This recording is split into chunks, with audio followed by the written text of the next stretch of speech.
There are so many things that I don't know and I don't have answers to, but there are some things that I do know, and that I know that if a jury knew, that they would have come to a different decision. The issue with the ballistics and the gun, they would have found out that the shell casings found there didn't match the weapon that they're saying is the murder weapon. That still hasn't been brought up in any of the court hearings. And that's a major, that's something I didn't know, but that one of the attorneys working on the case now told me about. And those are like fingerprints. It's something that wasn't brought up in trial, and I think that the jury should have been able to hear that.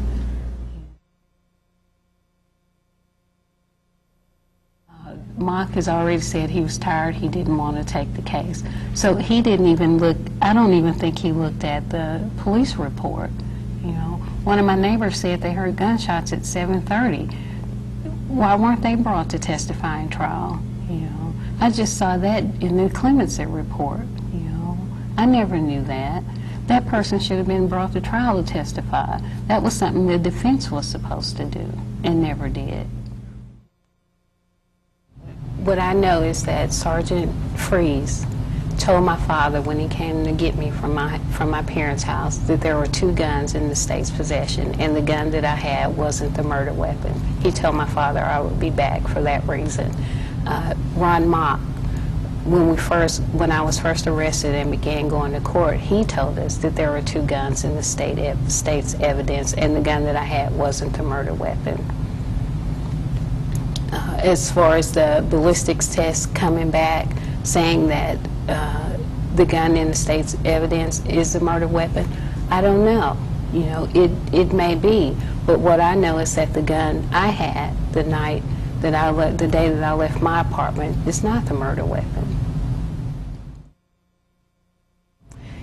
I had heard Adrian and his brother talking earlier that day, and they had mentioned something about some trouble. And Adrian had told me he was quit using drugs, and so I looked in the cabinet, and I'm just trying to confirm that he's telling me the truth about the drugs. And so I looked in the cabinet where he normally kept drugs, and there wasn't any in there, but there was this gun there, and it was unfamiliar to me. And so hearing his conversation earlier with his brother Sterling, I took it.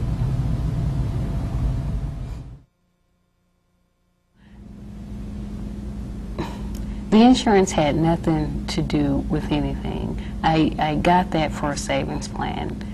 Claudia said she told them that, but it was made to be out of a big deal. 6 months prior, she had talked to me about the insurance. My dad had talked to me about insurance. I don't know. I don't feel like J.J. Freeze himself had anything to do with that, but somewhere in the course of things, yeah, I think the police decided, okay, well, let's not talk about this and let's, build this up. At that time, I know that my husband owed money to this guy he was selling drugs for.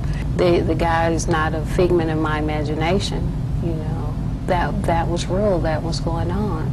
And it had my husband so concerned at times. Sometimes we would come home and Alton would come out of his room and say, "Mom, Dad, asleep under the bed," under his bed. We wouldn't see his car anywhere, but he'd be under the bed asleep, So that was something that was going on. And of course, when I find out that my husband and children were murdered, that was my first thought.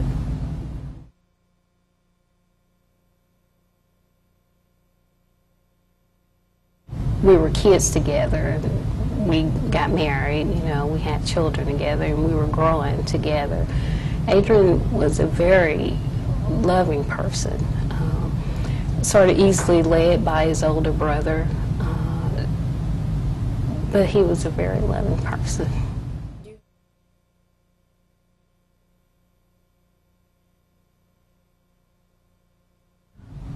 I had a lot of support. I had my first child early.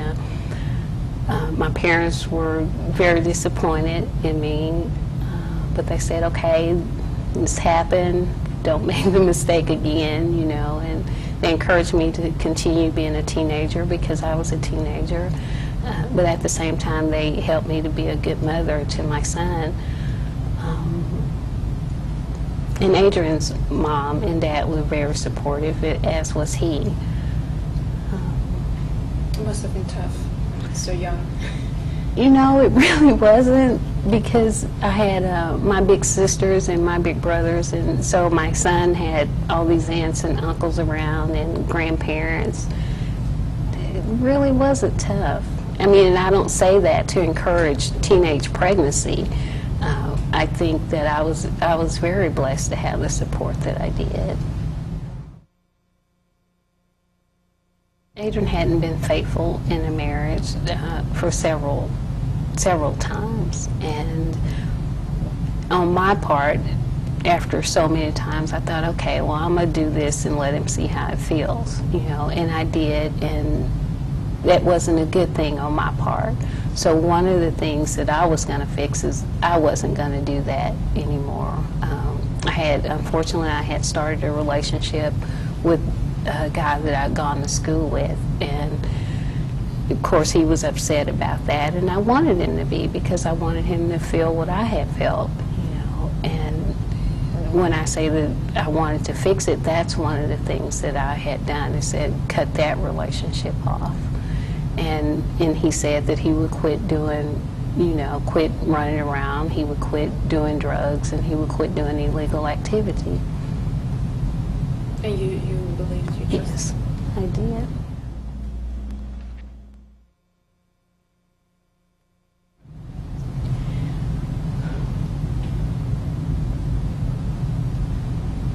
I don't feel guilt in the sense that if I had done something differently, that it could have been prevented. I don't feel that type of guilt. Sometimes I feel that I could have said something earlier about the things that Adrian was doing, and maybe earlier it could have been prevented, or maybe not even agreed with it at first. I ask myself, what could I have done differently? You know, I do that, but not to the extent that I feel guilt about it, no.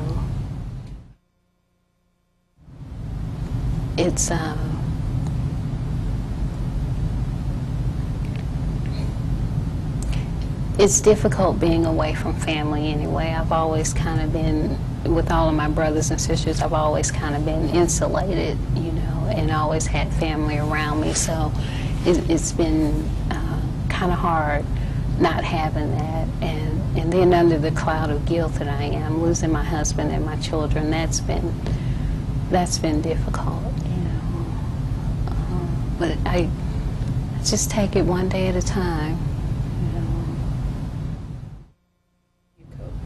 You know, I cope with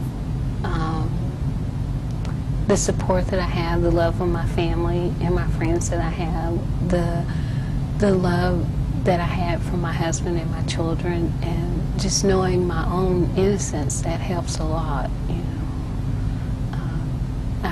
I cope knowing that I have people fighting for me, that believing in me and believing that the right thing will be done.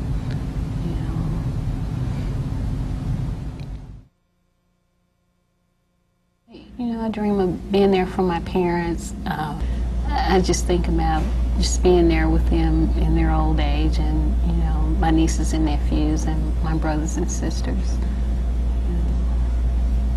Going through life with them, and instead of them, you know, having to always be here for me, to be there for them when they go through things, because I know they go through a lot. Are you tired of being on death row for so long? You know, yeah.